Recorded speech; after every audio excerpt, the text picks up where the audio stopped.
kind of give you an idea of the scope of the tour, we have a very aggressive and ambitious agenda when each year that we take this trip. Because we have representatives from all the military services, we try, in all the different eras of military service, we try to make sure that we get to as many of the memorials in D.C. that reflect the service of the group that we are with. We start with the World War II Memorial, which is on the mall itself, down here in this area, but our whole tour will take us to the mall area, across the bridge, over to Arlington Cemetery, and down over to the Pentagon and into the Air Force Memorial, which is just off, just east of, or south of the Pentagon. So it's a wide area that we try to cover as part of this. Then down on the mall, when we get there, we start with the World War II Memorial here, and it's the newest of the memorials in the D.C. Mall area. As far as the war memorials, there's the Martin Luther King Memorial, which was just dedicated recently. But right now, the World War II, we start here, and then we come down the wall to the Korean War Memorial here, down the walk, over to the Vietnam Veterans Memorial. From there, we load back up in the vehicles and cross the bridge, head back over to, we go to Fort Myer, where we have lunch at the All Services Club there, and which is generally one of the most enjoyable events, A, because we're eating, and B, by that time the veterans are loose and they're starting to talk, and we get a lot of shared experiences and different things that go on, and it's just very enjoyable for those of us that get to go along as caregivers or guides. From the mall area, from lunch over here at Fort Myer, we will then go to the Air Force Memorial, which overlooks on the hill, and you'll see that as we go through the slide set. And then to the Arlington Cemetery, where we travel up to the Tomb of the Unknown, and then time permitting, in the last 2 years, unfortunately, we haven't had a chance to get over to Iwo Jima because we pretty much tired the guys out because it's an aggressive and ambitious agenda. But it just goes to show you there's a lot to see here, and we try to spend as much time at each memorial as the veterans need before we move on, so we don't make a commitment as to how many of those things we want to get to in order to be able to let them enjoy the ones that we can get to.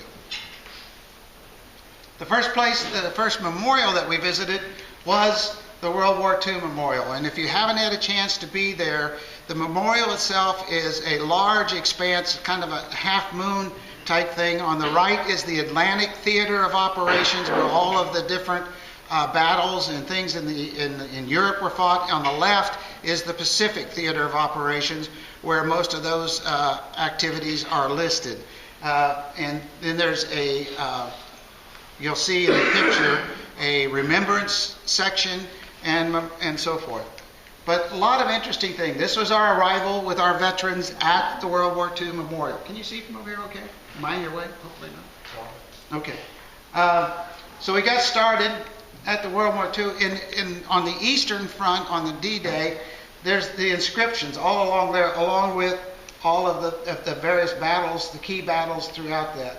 But it's interesting to see what Dwight Eisenhower's comments, and then on the other side, determined that before the sun sets on this terrible struggle, our flag will be recognized throughout the world as a symbol of freedom on the one hand, and on the other, overwhelming force on the other. So when we're there to do business, and the guys that get it done are seated at this table. Of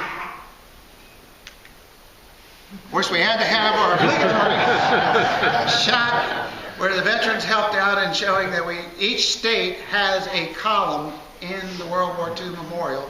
We visit this each year and line up, and it was a great shot this year of the troops helping us out. This is, as I recall, the Wall of Remembrance. Each of these stars represents 100 deaths in World War II. So, it stretches from that side of the room over to about these columns. And you can see the density of it here. So, there's a lot of commitment on the part of a lot of folks to what we were doing in the World War II Theater of Operations.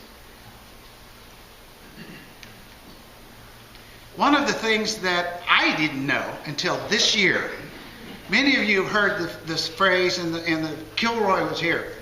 How many know how that got started? Probably a couple, yeah. The real issue, Kilroy was the name of a quality control inspector in a Navy shipyard on the East Coast. And during World War II, as each ship was built, workers at the shipyard were paid by the piece and by the total work accomplished in a day. So each day as they worked on things, they would do a chalk mark and mark on here, where they finished. So they knew when they came back the next time or the next shift started, where to begin. Well, because they were paid by the amount of work and the total work, quite often chalk marks would get erased and people would move them down or move them back and things like that. So Kilroy was the name of a gentleman who decided that he came up with this little character and he would put it where he finished. And so everybody knew where Kilroy had finished the day before because he was here. And a lot of folks in the GIs picked this up, and it traveled from the ships that they saw this marked on to the battlefronts and to the airports and everything throughout the world. And that's how Kilroy was generated. And to recognize that, this is an actual engraving and etching at the World War II Memorial. So it's just outside the memorial in a little alcove in the back. But as many years as we've been doing this, I did not know that was there. And one of the caregivers says, "Yeah, it's here. I don't know where it's here." But so we went out and tried to find it, and we did find it. So it's now in perpetuity in our presentations. And it will be part of our tour every year.